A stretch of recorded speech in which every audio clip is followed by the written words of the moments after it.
bonjour à tous. Un petit review. Je veux dire en passant là, que ça c'est un multimètre FNI RSI. Je suis aucunement payé par eux autres pour faire un review sur leur appareil. Mais ils m'ont fait venir parvenir deux appareils. Je vais commencer avec celui-là. C'est un multimètre. Je trouve qu'ils ont des bons prix. J'aurais aimé savoir si c'est vraiment ça vaut la peine. C'est des bons petits appareils. Ça vaut chez Amazon, là, si on va voir, Screen Capture, ça vaut 61,99. Puis FNI RSI, j'ai déjà testé certains petits appareils qu'on va revenir plus tard. Surtout des dongles pour vérifier les ports USB et ainsi de suite. Puis c'est dans les meilleurs. C'est dans les meilleurs qui existent. Donc, on va commencer aujourd'hui. J'ai même pas ouvert la boîte encore. Je vais l'ouvrir devant vous. On va regarder qu'est-ce que ça comprend. On va regarder comment ce qui fonctionne, sa réaction et ainsi de suite. On va voir si ça vaut la peine. Il y a une affaire chicote un petit peu. C'est rechargeable. Donc, faut pas oublier de le recharger à tous les soirs. Puis, deux, est-ce qu'on peut remplacer la batterie à un moment donné? Ça j'avoue que ça me fatigue un petit peu. C'est pratique pareil parce qu'on n'a pas besoin de chercher de batterie, mais faut savoir si à un moment donné on peut la remplacer. Si au bout de 3 ans la batterie est plus bonne, puis on est obligé de jeter, c'est pas bien bon. Fait que, allons-y, on va ouvrir ça. Oups, je vais vous remettre dans le bon. Top cam. Comme je vous disais, c'est une batterie rechargeable. On va ouvrir ça. Prendre un petit pic ici. J'ai même pas eu encore la chance de l'essayer. Je les ai eu, ça fait 48 heures. Les boîtes sont à côté. L'autre, on va revenir un peu plus tard. Je vais faire un autre review pour l'autre appareil. On verra rendu là. Bon. Ça ici. On ouvre ça. On a un petit collant ici. Comme quoi que ça a passé l'inspection et ainsi de suite. FNI RSI. Petit manuel. Multimeter manual. Il est en français?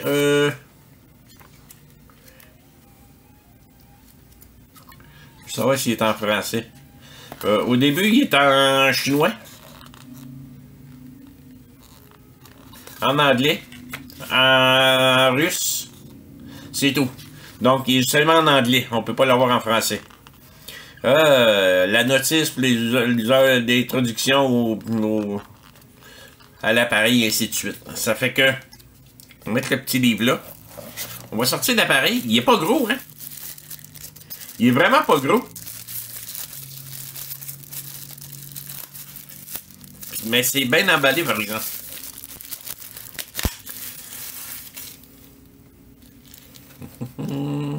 Bon, ben ça, je pense que ça vient de répondre à une de mes questions. Ah non, ça, c'est juste la patte.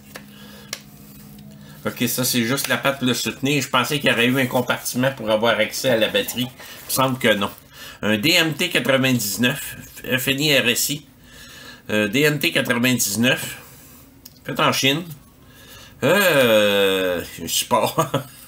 Pour le mettre sur un mur. C'est pas payé, ça. C'est pas payé, ça. Le bouton pour l'allumer est ici.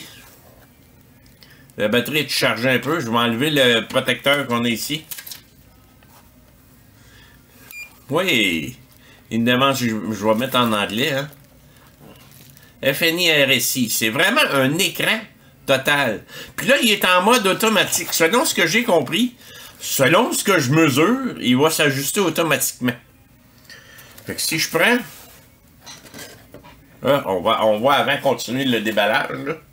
Je vais mettre ça là. La batterie est full charge. On a un câble de charge. On a les câbles habituels, là, les probes habituels. Je vais voir la qualité de ça. Catégorie 3. Oui, c'est des bons. Ah, puis ils sont vraiment pointus. Ça, j'aime ça, quand ils mettent ça pointu comme ça. Ils sont vraiment pointus. On va laisser ça là, on va mettre ça de côté, il n'y a plus rien d'autre, non? Parce que ça aide justement à aller faire des tests avec ça. Là, j'étais en mode automatique. Si je prends une batterie. On va mettre une batterie ici. On va mettre ça là. Puis je viens vérifier.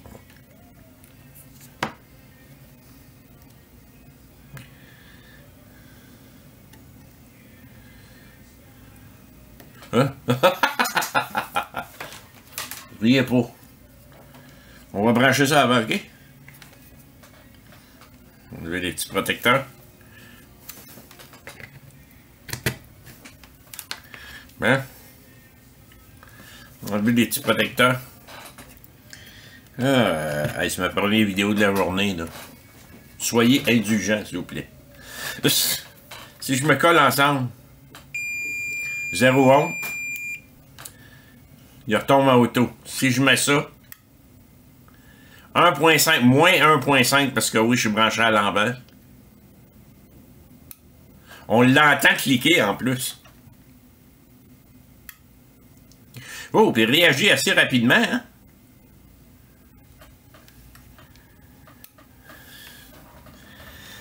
Si je prends un board, un ancien board de piscine là, que je fais de temps en temps, là, puis je viens vérifier comment est-ce qu'il va réagir si je vérifie une diode en circuit.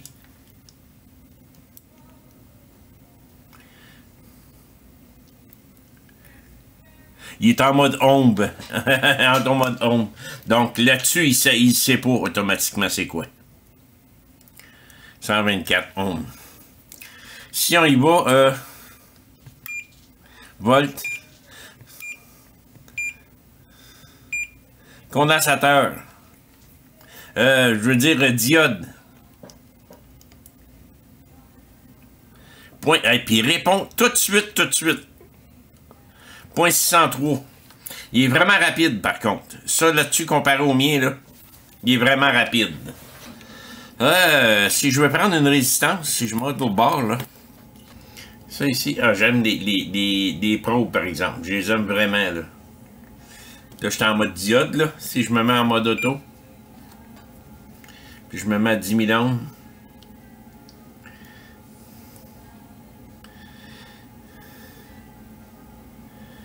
mais là, je suis en circuit, là. Fait que j'ai presque 3000 ohms, là. 3000 ohms ici. Ici, j'ai 100 ohms.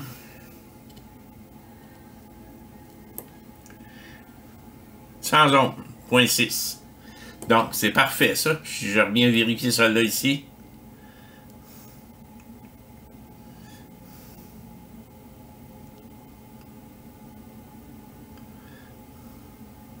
« 3000 ohms.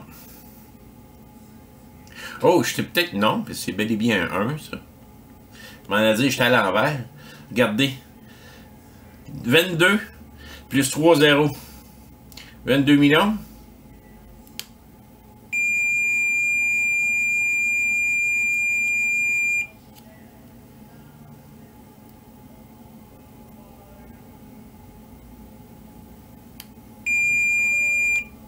Quand je pèse sur le bouton en dessous, en même temps que je pèse, je fais de ma mesure. Ça le fait sonner.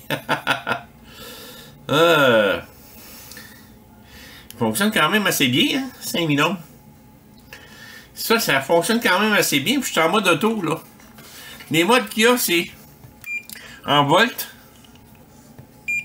Ah, le là. Faudrait que je pèse une autre fois. Si je vérifie ma prise de courant. 118.8, 119.5. Ça marche. Qu'est-ce qu'on a aussi? On a les ohms. On a les diodes ici. Je veux dire les condensateurs ici. C'est un ici, là, que je peux vérifier. J'en ai deux là de bord. Là. Il marque 0.16. Je sais pas combien c'est supposé d'être. Si je prends celle-là. Vu qu'ils sont en série, sont sur le circuit. Ah, j'ai 10.44. Donc, après un certain temps, il donne la valeur. Ok, je pique dessus. 50.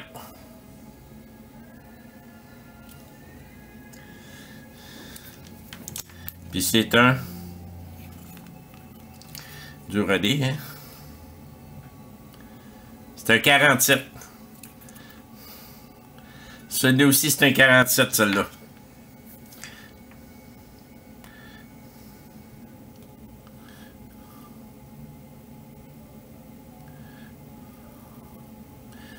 « 42.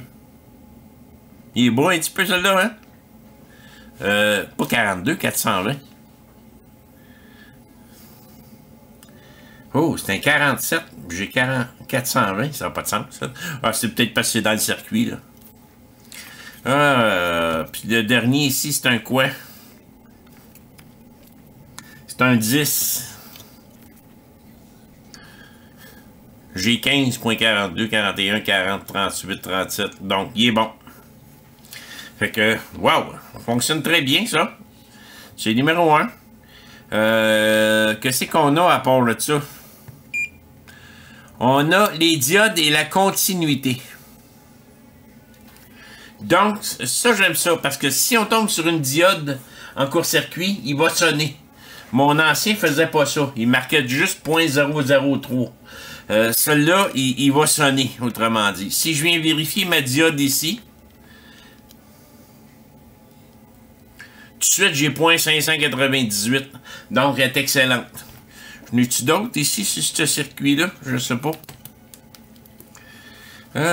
Mais j'ai des transistors ici que je peux vérifier en mode diode. Si je prends justement un ici. On va y aller comme ça pour commencer. J'ai 2.8 volts. Si j'inverse,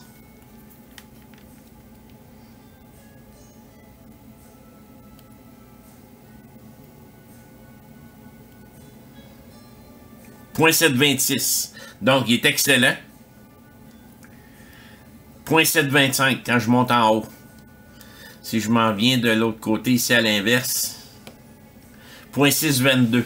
Donc, ça, là, c'est une façon rapide de vérifier des condensateurs, pas des condensateurs, mais des transistors. On vérifie si la tension passe correctement. En ayant des valeurs comme ça, j'ai rien en court-circuit. Donc, il est bon, celui-là. De façon rapide. Faites attention par contre, parce qu'il y a certains transistors, il faut aller voir dans le datasheet pour savoir comment ils sont branchés. Parce que ça peut être normal aussi. Mais moi, dans ce cas de ceux-là, j'en ai tellement vérifié et je sais que je peux les vérifier en mode diode comme ça. Puis ça m'indique tout de suite s'ils sont bons ou pas bons. 0.730. 0.728. Ça, c'est excellent.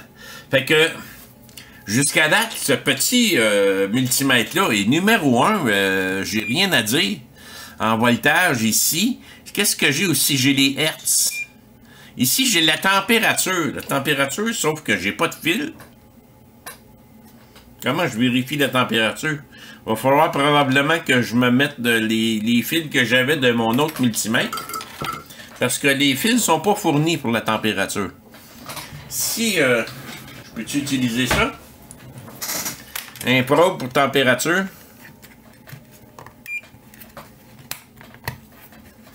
Et ils tiennent serrés. Moi, j'aime ça, par exemple.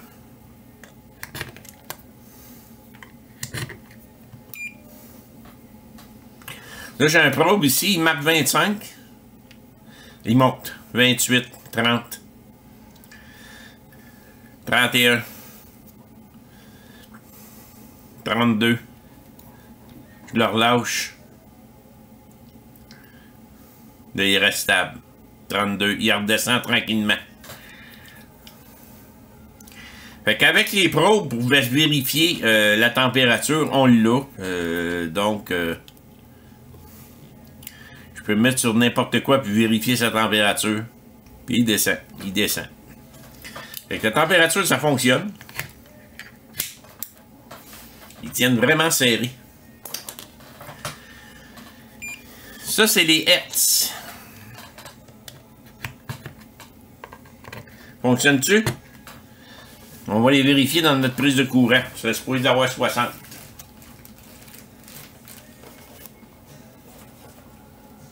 J'ai 60.03, 07, 08. Donc, Ça fonctionne, number one. Mais c'est un beau petit multimètre. J'avoue que il est vraiment spécial.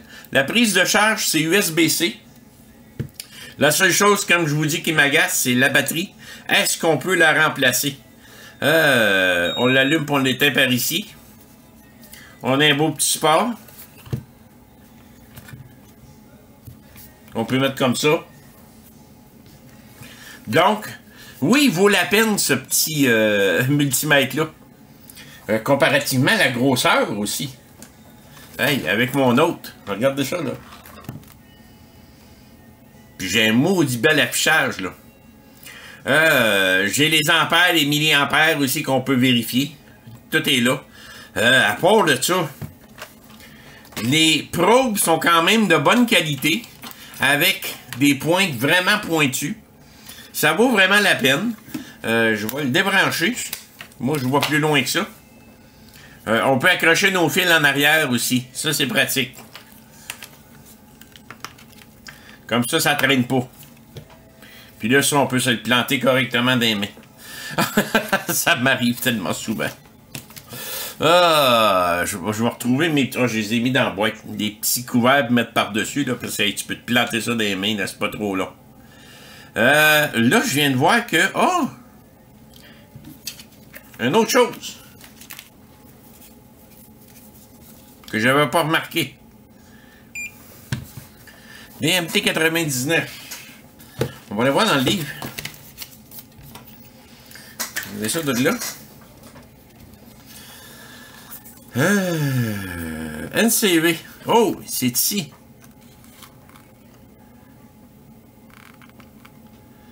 OK, il faut que je le mette là. En NCV. Si je me rapproche.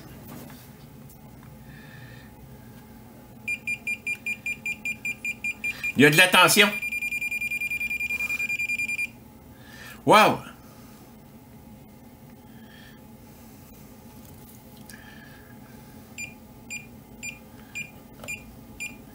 C'est pour vérifier s'il y a un circuit sous tension. Bon, ben, il y a ça en plus. Menu. Mode de sélection régulier. Recording. Monitor. On a 3 modes de sélection. On peut enregistrer, on peut faire un moniteur dessus. Threshold setting. History record. Il peut enregistrer des choses en plus. Fait que pour enregistrer, c'est pas compliqué. On peut enregistrer à peu près n'importe quelle valeur. Si je veux comparer différentes valeurs à un moment donné, de résistance et ainsi de suite, je pourrais prendre ça ici. Mon petit board, là, pour aller vérifier une résistance. Si je m'en vais dans Recording, puis là, je retourne là-dedans. Là, je suis en mode auto, mais je vais aller en mode résistance, ici. Fait que si je viens vérifier une résistance comme telle, regardez, j'ai 1.051. Mais là, je veux conserver cette valeur-là pour la comparer avec un autre. Donc, je pourrais faire un hold. Puis faire un... En pesant sur le bouton du centre, je viens d'enregistrer une première valeur. Je désactive mon hold. Je m'en viens à mon bouton d'ici en haut. Pour vérifier sa résistance.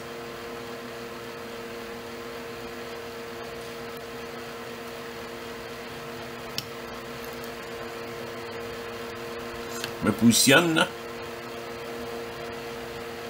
Puis là, je peux refaire un hold, puis l'enregistrer. Regardez, j'ai les deux valeurs ici, donc je peux les comparer pour savoir ce qui se passe. Sans qu'on ait plusieurs valeurs à comparer dans un circuit, c'est excellent cet outil-là. On peut s'en servir pour enregistrer ça.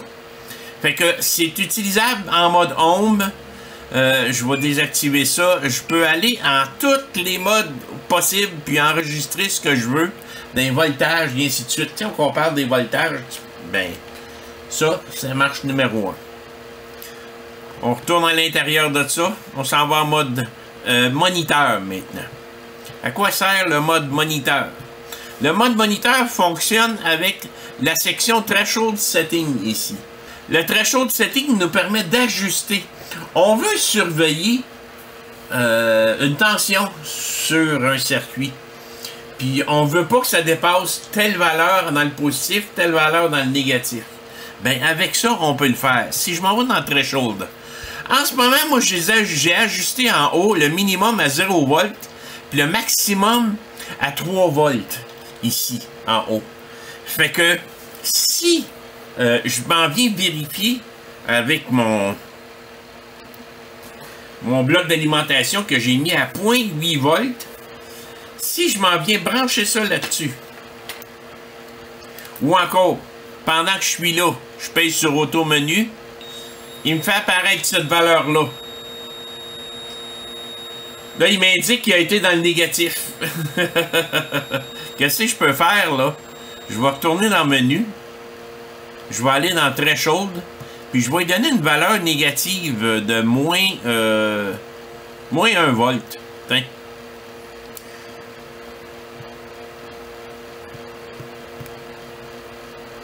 Moins 1 volt. Et là, j'y vais. Et voilà.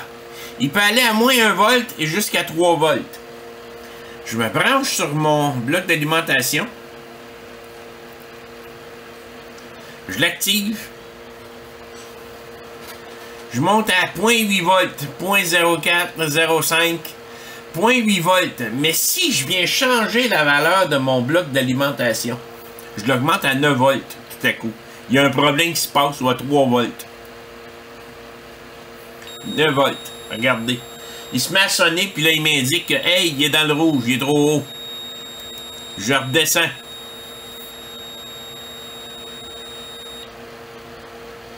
Il est dans les valeurs que j'y ai spécifiées. Fait que tout est beau ici. Tout est numéro 1. Si jamais je me bloque à l'envers, au début, il ne sonnera pas.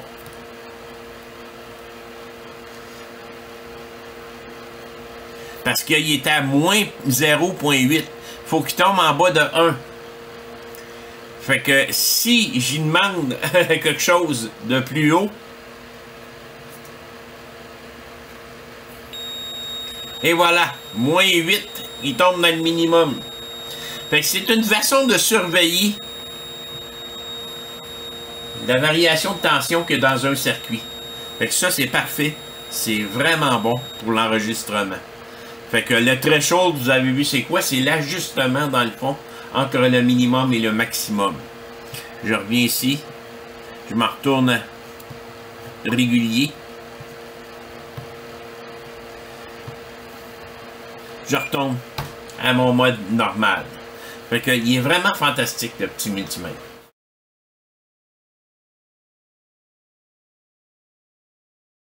J'en ai un de 1000 UF ici. 35 volts. Je vais enlever ça. Je vais prendre mes fils comme ça. C'est des fils avec des petites pinces, là. Puis que je peux m'accrocher ici. Positif. Négatif.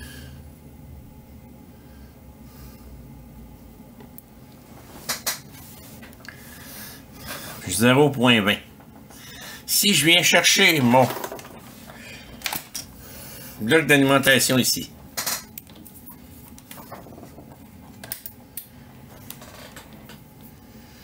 là je suis à 3 volts. Je veux savoir comment est-ce qu'il enregistre la vitesse. Il enregistre-tu comme un oscilloscope? Donc, j'active mon bloc d'alimentation. Ah là, il est tellement branché.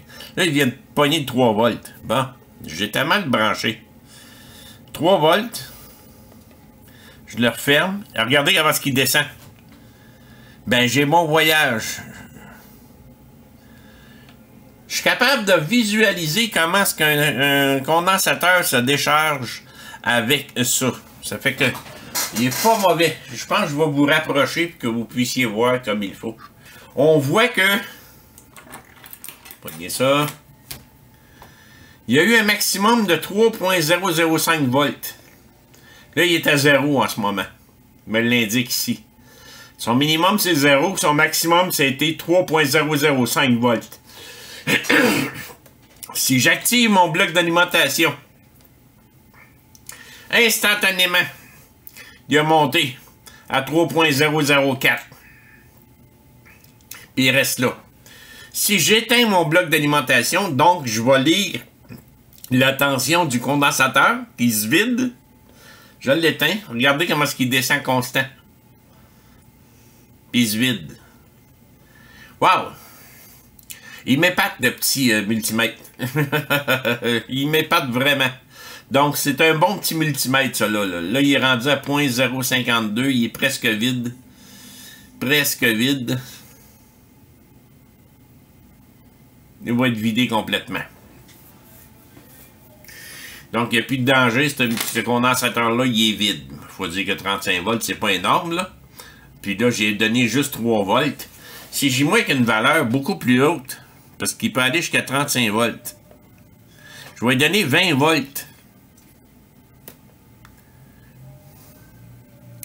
Je vais baisser... non, j'étais à 10 ampères. Comment est-ce qu'il va le prendre? 20 volts, 10 ampères.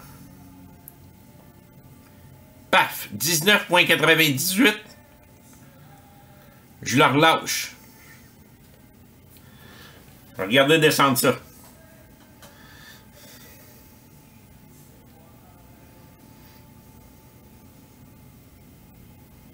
Pas pire, ça? Il se vide assez rapidement, par exemple. Donc, vraiment un bel outil.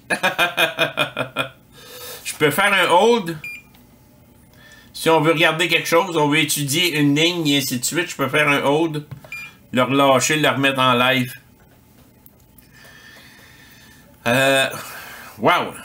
C'est vraiment un bel outil, ça, ici. Donc, si je m'en retourne dans le menu, on va se mettre à régulier.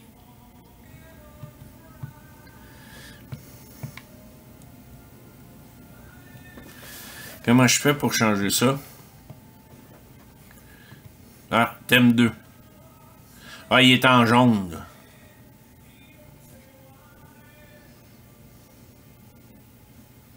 Il change un petit peu. Fait que c'est d'autres façons de l'afficher.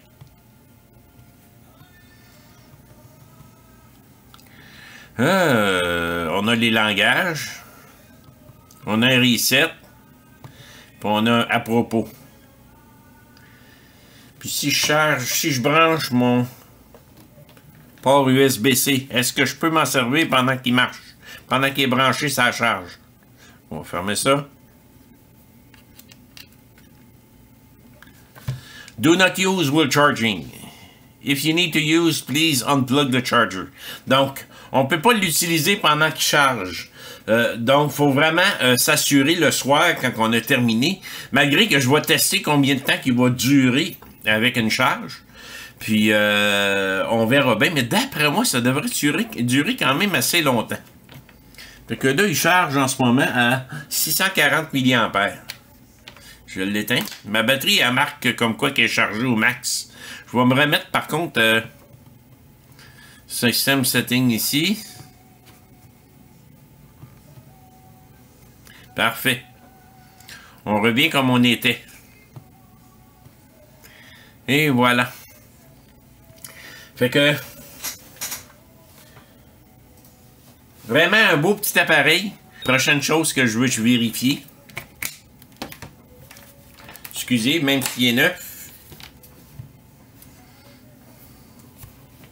Ça a l'air en dedans. Mais jusqu'à maintenant, là, wow. Vous allez voir disparaître mon vieux multimètre. Il s'est réélevé.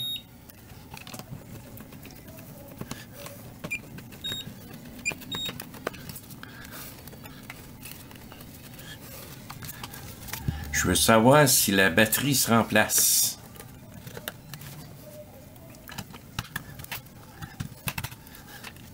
Eh oui! La batterie est branchée là. Puis elle est ici. Puis ça, c'est le genre de batterie-là, je vois ça souvent. C'est une batterie assez standard.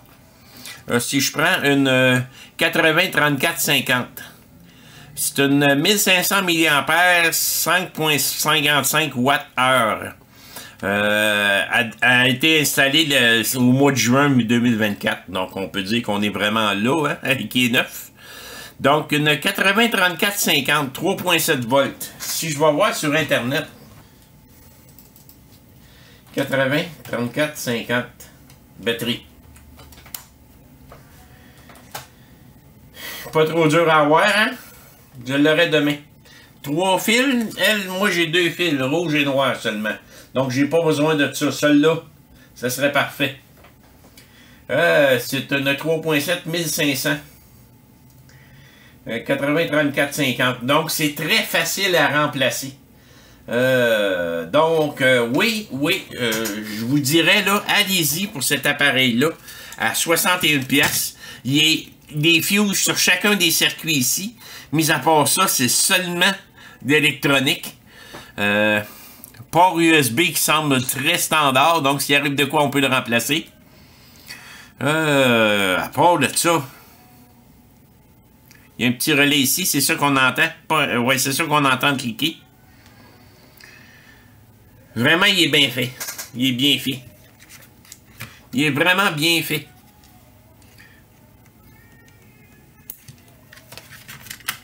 Fait que si je referme tout ça,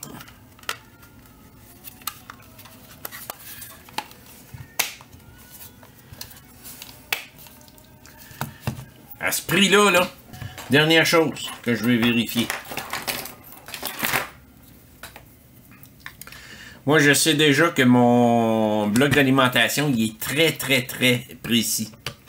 Donc, si je branche mon bloc d'alimentation, là, je suis en home parce qu'il n'y a rien de branché, mais moi, je vais aller me mettre en voltage comme ça. J'étais à 0.8 volts, 800 mA. Si j'active ça, j'ai 0.806. Donc, oui, il est vraiment précis. Il est vraiment, vraiment identique. Si je vous fais apparaître mon multimètre, pas mon multimètre, mon bloc d'alimentation, j'étais à 8 volts. 0.8 volts. Ici, j'ai 0.806. La différence est minime, là. J'ai 6 millivolts. 6 millivolts de différence, là. C'est pas énorme. C'est pas parfait, mais c'est pas énorme. Mais il est assez précis. Là, rendu à ce point-là, par contre, ça se peut que ce soit mon bloc d'alimentation qui soit différent. Si je le joue manuellement, 9. Oui, là, je suis pratiquement dessus, là. Oups, il remonte, là. 1 volt. 2. OK, c'est parce que j'ai bougé. 1 volt.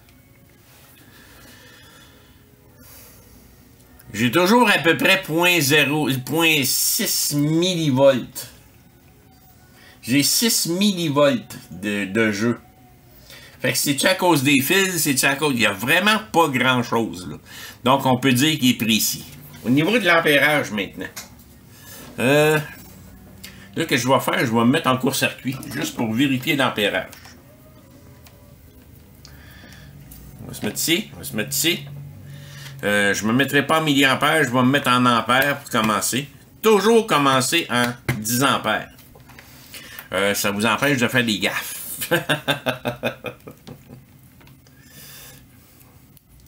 J'en mets un là. J'en mets un là.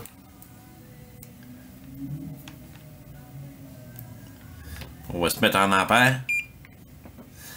En ampères. J'ai 0.799-98. Donc, je suis pas mal dessus, hein? Je suis en ampères, là, en ce moment. Si je change ça en milliampères, là, ça c'est milliampères, j'ai 7682. Puis 0.798. Donc, il est assez précis. il marche numéro 1. Tout est beau, il est rapide. Ça fait que, si jamais vous voulez vous acheter un premier multimètre, là, très bon choix. Fait qu'allez-y, vous vous trompez pas. Fait que j'espère que ça va vous aider si jamais vous avez besoin d'un multimètre. Il y a un autre appareil qui va suivre. Il est un petit peu plus complexe, mais on va le voir dans le courant de la semaine. Merci, bonne journée.